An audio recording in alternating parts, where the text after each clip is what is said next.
Hello Bard haters, and welcome to another fine We Hate Bards Let's Play. I'm Ben, and this is more Fallout New Vegas. So, last time I ended with the cliffhanger that I was going to go and do a particular thing, and that particular thing was I was going to take Veronica here, hello Veronica, my new friend, and we were going to go and deal with the Brotherhood. To that end, I am back here at Gene's Skydiving, which I haven't been at since, I think, part 2, because it's the closest fast travel location to where we actually need to be. By the way, I do apologize if certain things are a little different than they were the last part. I am using some slightly different equipment today. I've got a slightly different microphone than I normally use. And I'm also using a different controller than I normally use. And the reason for this is because the controller I was using before I had to give back because it wasn't mine. As for the microphone, I just don't happen to have it today. Today, as I said, we're going to go and deal with the Brotherhood, who should be right over this hill up here. Yep, and we come right upon the Hidden Valley, which, as you can see, has a massive sandstorm. And lore-wise, if you look around, you've managed to find a data entry somewhere that says that this sandstorm was actually caused by the Brotherhood as cover, so you don't discover their hidden base, which I find quite cool. I mean, it's one of those moments where, like, Fallout New Vegas really kind of brings forward that, hey, you know, there's these really crazy secret people who don't like to be bothered, so they're creating their own sandstorm. To kind of cover it, and it looks natural even though it's not, and it's just I can't explain it, but something about that just makes me really, excited to see like the complete universe that they've built. I mean, mind you, the complete universe of it does nothing for helping me figure out where the fuck I'm supposed to be going, but still, it's a nice touch. Ah, here we go. This is the bunker we need. It must be said, while the Brotherhood does have a really rich lore, and there's a lot of things here I really like. In particular, the fact that this Brotherhood, unlike the Brotherhood in Fallout 3, actually seems to have remembered that there's supposed to be a bunch of bellends.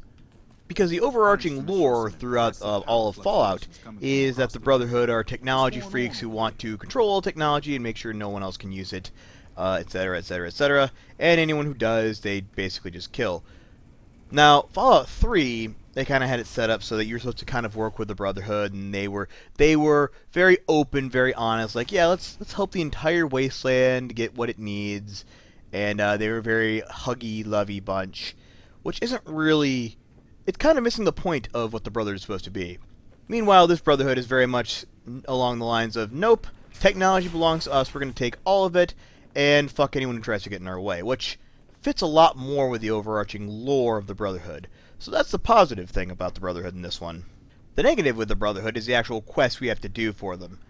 Because if we're doing it the traditional way, by going to Elder McNamara, there are 3 different sets of quests. I believe there are 3. And each one requires going out and doing 3 things. So it's a trifecta of trifectas, really. And it's mostly busy work. So the first thing we have to do, of course, is we have to go and find the Brotherhood patrols. So, you're the outsider that's been given leave. Oh wait, Head Paladin Hardin. I don't know what I forgot about Head Paladin Hardin. Are you willing to listen to what I have to say? This brings up an interesting counterpoint. Because here's the thing, if I were to go with the just traditional Elder McNamara, I would have to do 3 different things. First, I would have to go out and find the 3 Brotherhood patrols, take their holotapes, and bring them back. Step 2 is, once we found them, we have to go and talk to the 3 Brotherhood scouts who are watching different areas of the Mojave Wasteland. The final set of quests we have to do is we have to go to 3 different vaults, find 3 different sets of something or other, which I now realize is going to mean I'm going to have to run into another faction to get their help with stuff. And this part's going to take a lot longer than I thought if I have to do all 3 sets of those things. Once you found all 3 of those quests done, that's all you can do to actually help them. But you're still not allowed to join despite all the good things you've done for them. You then have to go and plant a bug at Black Mountain Radio Station, which admittedly is not that hard. It's actually quite easy if you know the back way in, and I do. But it still means we have a problem of dealing with the incredible amount of other busy work we have to do to finish the Brotherhood plotline. Or, alternatively, we could finish it without even leaving. Because Head Paladin Hardin, if we ask him what he wants us to do, he wants to get rid of the lockdown on the current Brotherhood base. And as I said, if we do all the quests for Elder McNamara, he will override the lockdown, and he will allow people to leave again. Head Paladin Hardin just wants to lift it right now. He thinks like, yeah, we need to go out, we actually need to be taking technology again. So what Head Paladin Hardin wants us to do is he wants us to get Elder McNamara out of his position as the Elder. And then that would make Head Paladin Hardin the new Elder. I can't remember what his special quest is for making you a member of the Brotherhood, but I know it's not that hard. But more importantly than his quest to make you part of the Brotherhood is his quest to actually override the lockdown, which is step 1 of that. All you really have to do is you have to find out about like a secret Brotherhood tenet that allows them, if someone breaks like the Brotherhood code or whatever, then the Elder can be ousted from his position and a new Elder will take his place. Doing it that way means we won't even need to leave the bunker. We'll just need to hack a few computers, get the information we need, and then Head Paladin Hardin will override the lockdown. So those are my options. I can go out into the wasteland to these 3 different areas on 3 different occasions to try and get all the crap I actually need to deal with the Brotherhood the proper way. Or I can just skip all of that, do Head Paladin Hardin's quest, and then go on with business as usual.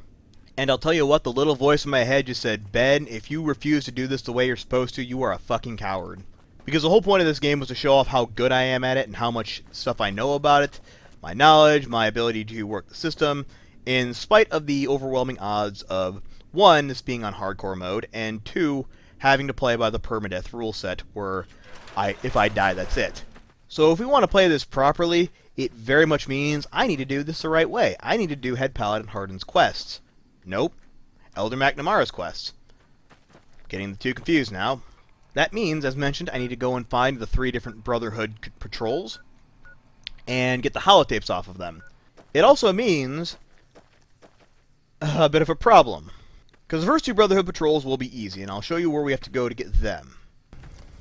Yeah, I forgot how many bark scorpions were in this area. Quite a lot of them, it appears. I mean, they're not the most deadly thing in the area, but they're definitely the most imminent. Oh crap. Centaurs!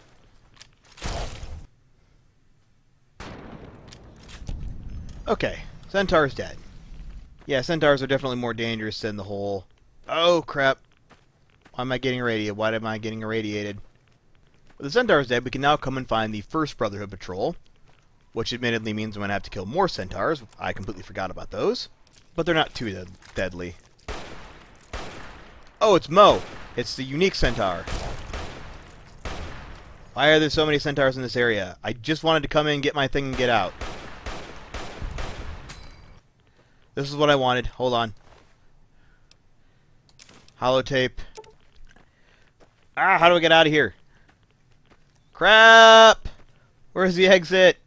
Right, so the first holotape's a bit of a bugger to go and get, but we managed to do it, and I only got slightly irradiated. Aw. I told Veronica to wait here because I don't know if companions get affected by radiation in hardcore mode. Didn't want to take the risk. Didn't really need her anyway. Yeah, I think this is the first time in the game I've actually needed to use Radaway. And after the use of 2 Radaways, I'm down to 57 rads, so that's fine for now. As for the second Brotherhood patrol, it is right here at the Repcon Control Center, Repcon Headquarters rather. And inside the Repcon Headquarters there is a Brotherhood patrol who also got killed. And a friendly maintenance robot. Hello, friendly maintenance robot. You're not going to kill me, are you? No, you wouldn't do that. And after some running around like an idiot, I've managed to find the entrance. So one of the first things you want to do when you come into the Repcon Headquarters is from the entrance, go immediately to the right, and there's a terminal here that if you hack it, you can add your facial information to the database. That'll allow you access to all these areas on the lower floor. But as I was kind of exploring around, I realized that I'm also really heavily encumbered right now because of all the energy stuff that I've been picking up. And I've already kind of tried to make it clear I'm not going to be using energy weapons on this run, primarily just because the ammo for them is so... Oh, frickin', are you kidding me? Why do I have a Brahmin skull? So before I continue with any further of the Repcon Headquarters, I just figured I might as well come back here and sell a bunch of this crap. So I'll see you back at the Repcon Headquarters in a minute. Welcome, sir or ma'am. Right, so now that that's done, I'm back here at the Repgun headquarters, and I can find a bit more loot just kind of lying around. Another thing you may want to take note of is if you go to the left and come back into here into this room, there's a locked door. Behind it is a safe with a lot of pre-war money in it, as well as some other things. And a crap ton of special Nuka-Colas. Also, we got more rocket souvenirs, and a big book of science. And all the way in the back here, we find a nice little thing. One of my personal favorite touches to this area is just copy of the solar system with all like the planets and everything revolving around. Ooh, But the reason we wanted to go all the way through that room down there and up into here is because at the end, while there's nothing really seemingly of value here, there is Jenny Millett's security card. I thought it was Jane Millett for a second. No, Jenny Millett's security card. That will give us access to the second floor. One of the other things you can find once you get up to the second floor is yet another skill book, Nikola Tesla and You. And I think there's a third book that's another Nikola Tesla and You. I think it's on the third floor, though. Ooh, some turbo. That's going to come in handy later. Hello, Mrs. Millett. I hope... Yes, shut up. That's like the third time I've had a stupid maintenance robot come up to me and say, "Hey, have a nice day." Yes, I'm aware. Have a nice day. Thank you. Okay, so yes, that door I just unlocked brought me into kind of a back area. I was going to wait till later, but I'll show it off now, because this is one of the main reasons you actually do want to come in here, because there is a particular weapon you want to find. And it's right there, the Q-35 matter modulator, which, if I'm not mistaken, is a pop culture reference to the old Looney Tunes, specifically the ones that involved Marvin the Martian, who was always looking for a Q-35 space-time matter modulator or something like that. He was always looking for that, and I think that's what that's supposed to be a reference to. In addition, there's also another Nikola Tesla and You, like I said earlier. That's all I really wanted to grab out of that room, though, is just the special plasma weapon. So now we can actually go up to the third floor. And the third floor, to my knowledge, there's no item we can get that's going to help us out there, but there is a way past security. Access is for executives only. Yep, Please it's for identify. executive only. So the easiest way to get past this, if you have a luck of 7, which it seems like it should be higher than luck 7, but I have a luck of I think like 8 or 9 right now. Actually, it might even be 10. I'm not sure. I have a really high luck, so with a luck of 7, I can just guess that the password is ice Thank you, cream, ma'am. Have a nice... and we're free to go. If you don't have a luck of 7, I guess you just kind of have to fight your way out. But I kind of put my luck to 7 specifically with that in mind. Alternatively, if you don't want to have to bother with that, you could just walk right over here, and this is exactly what we need. Got yet another Brotherhood of Steel holotape, another laser rifle, which I'm not going to take because I kind of want to save room. Another interesting thing I've noticed, this is the third Sunset Sarsaparilla Star bottle cap I picked up in here. So if you're collecting those, this might be a good place to come for them. So here's something interesting. I never noticed this before, but if you come around the corner from where the Brotherhood are, and under this little thing right here, inside Piers Isley's briefcase, you'll find a third floor security card and 200 pre-war money. That's $2,000 that doesn't weigh anything. So before we do this next part, I wanted to point out I nipped back to the Gunrunners real quick, sold a bunch of stuff, and I bought a new mod for my sniper rifle, namely the suppressor. So now if I actually want to do like range sneak attacks and get a bit more into that, and I haven't been doing that up to this point, but if I wanted to partake of that in the future, that's something I could make work. Okay, now comes the fun part. Because now it's time to deal with the third and final Brotherhood patrol, which is in a bit of a problematic area. And as we approach it, we'll find out exactly why it's problematic. Whoa there, pal. So what this guy will tell us is that up ahead is boomer territory. And then if we try to enter it, The NCR took back they'll start shooting really powerful explosives at us. When you go past a certain point, you'll hear a whoomp. Just like one warning whoomp. And that'll let you know, like, past this point, you will start getting shelled. So I need to make sure that if I'm doing this, that I am in the best position. Well, I didn't want to drop this machine. I just wanted to unequip it. God damn it, Ben. And the best way of doing that is turbo. Oh, FYI, stealth boys will not work here. I've tried them before, and they don't. And before we do this, I want to preface, this could be the end of me. If I fuck this up, if I do this wrong and get blown up, the run will end right here, because those things do a lot of damage. I have damage threshold, I think 25, so that'll give me a decent advantage, but those things still do a lot of... Honestly, I'd almost prefer to have some light armor for this. Anyway, turbo, on the ready. There it is. That was the wump. And turbo.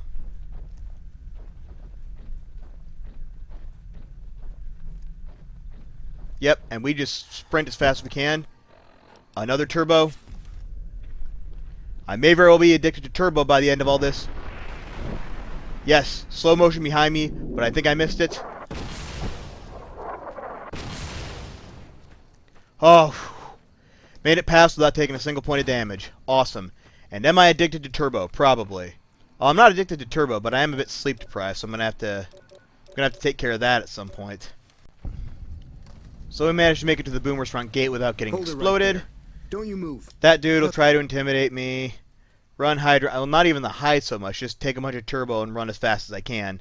So after you make it through the Boomer's bombardment, that's going to start Volar, or Volere, or however that's pronounced, Italian word, which is the quest to help out the Boomers and do a bunch of stuff for them. I'm not actually going to do any of that right now. That's going to be a later part. I mostly just wanted to come into the Boomers' territory, because inside the Boomers' territory is the 3rd Brotherhood Patrol. It's right out there in that area I ran through. So rather than try to run out real quick, find the Brotherhood Patrol, which, by the way, I don't actually remember where it is. It's going to take me a little while to find it. Rather than risk that, I figured, like, let's activate this first, because now I can walk out there. I can run all through that area, and they won't fire at me. And manage to find that Brotherhood Patrol like I've been meaning to. Anyway, the Brotherhood Patrol we needed is over here. It's a bit difficult to tell where this is in relation to everything else. But if you just follow the objective marker, you'll find it. And there's another holotape on them, which is all we really needed. And as I said, I'll deal with the Boomers later on. Now that we've picked up Veronica and come back to the Hidden Valley Bunker, we can turn to the quest and get the next part of the Go Do 3 Things For Us quest. Yeah, I found the missing patrols, and here are the things that were on their dead bodies. And now, in addition to finding the 3 patrols, we need to go out and find 3 scouts. For someone who's played to the point that I've played, this is probably the easiest of the 3 threes, because they all involve going to places we've already been. The first scout is actually right outside of the Brotherhood bunker. And if you look over here, you'll see why, because he's meant to be keeping an eye on the NCR Correctional Facility, which we've already cleared out. So all we have to do is leave the bunker, go left, and then the first one's right here. And don't try. To find the second Brotherhood Scout, we need to come back to Camp Forlorn Hope, and he will be on a hill just outside of the camp. Yep, there he is. One of the things I like, and at the same time don't like about this, is kind of some of the lore associated with it. Like the first one, there's a little bit of lore, as you kind of see what's in the Brotherhood's reports if you look at the holotapes. But the second one in particular, all the places they're meant to be looking over are NCR aligned. So like here at Camp Forlorn Hope and Nelson, where we just were the NCRCF, and the area just outside of Nipton, all those areas are, like I said, generally NCR aligned, so they're meant to be watching over the NCR. The thing I like about that is it shows that, like, the Brotherhood sees the NCR as kind of like the biggest threat. And so all the areas the NCR controls, or all the big areas the NCR controls, whoops, bark scorpions. Anyway, all the areas the NCR controls are areas that the Brotherhood is looking over. And the reports will change dependent on which quest you've done and which quest you haven't and which side you did them for. And admittedly, that's always kind of cool, like when your actions seem to have an effect on the wasteland. Like listening to Mr. New Vegas on the radio, which I know I haven't been doing. I don't like to listen to the radio when I'm actually trying to record, because it sort of interferes with my voiceover. But listening to things like that, as well as things like, as I mentioned, this quest where it talks about like the wasteland changing, I like that because it feels like you're having an effect, that your actions are directly influencing, the outcome of the Mojave, which is kind of cool. The thing I don't really like is that no matter which of the things you do, the Brotherhood report is always kind of negative against the NCR. So, like the one I just went and did for Camp Forlorn Hope, despite the fact that we took Nelson relatively easily, his report was still things along the line of, well, you know, the NCR it took them forever, and it took someone else to come and deal with it. Yeah, they weren't really well prepared for it. They're underpowered, which doesn't make a lot of sense. I mean, yeah, it did. I did have to single-handedly go and take it out myself. Well, me and my old buddy Boone, who unfortunately tragically died in the taking of it, which was kind of the NCR's fault. But still, the NCR wasn't by any means underpowered in that fight. They had quite a lot of troops available to throw at the situation. I don't know, it feels like they could have done more. They could have had the Brotherhood at least acknowledge, like, no, the NCR are more powerful than we thought they were. They managed to, like, go and overtake this. At the end, you know, the NCRCF, like, no, they managed to put down this prisoner uprising with relatively little difficulty. There should have been more acknowledging, if you're helping the NCR, that, you know, the NCR is more powerful than they expected them to be. Admittedly, the report I'm about to get is going to be decidedly negative, and I kind of understand that, because the NCR still hasn't retaken Nipton. But in either case, whether you think that the Brotherhood should have given more credit to the NCR, or whether you feel like, yeah, no, the NCR, because they couldn't have done it without me anyway, and yada yada yada. Whatever the case may be, we're back at the Brotherhood now to give the reports to Elder McNamara. Anyway, yep, it was pretty simple. I already had all those locations unlocked as fast travel points, so... Good. Let's take a look. Didn't take long at all. If I'm reading this right, it appears that the NCR's grip on this region is nowhere near as firm as I thought. It really is. I'll have to review... I mean, what? Did you think that they had taken over the entire thing already? Yep, so that'll bring us on to the third part of this quest. And seeing as I feel like this is going to be a relatively long part if I try to do this as well, I'm going to call it here. Because, yes, the air filtration system's failing, and we need to go and find 3 distinct parts, again, another set of 3s, to go and fix it. But those 3 parts will take us into a variety of different vaults, all of which have quite a lot of enemies in them. So that's going to be a fairly long part as it is, and then after that I have to go and, because I won't be able to get my power armor immediately after that, I'll have to actually join the Brotherhood first. But then after that I can go and I'll plant the bug at Black Mountain, and then I'll have to go and grab my power armor and a few other things. So next part is going to be possibly a bit longer than I had anticipated, and we won't be able to do all the Brotherhood in one bit. So the other thing we're going to do next part is we're also going to trigger Veronica's loyalty quest, which is initially what I wanted to do when I came here, because I'm going to have to do that sooner or later. I'm still not quite sure how I'm going to deal with it. I do know I'm going to need a fuck ton of speech to do it. Yeah, I'm going to need to dump almost all my points into speech on next level up, which should happen soon.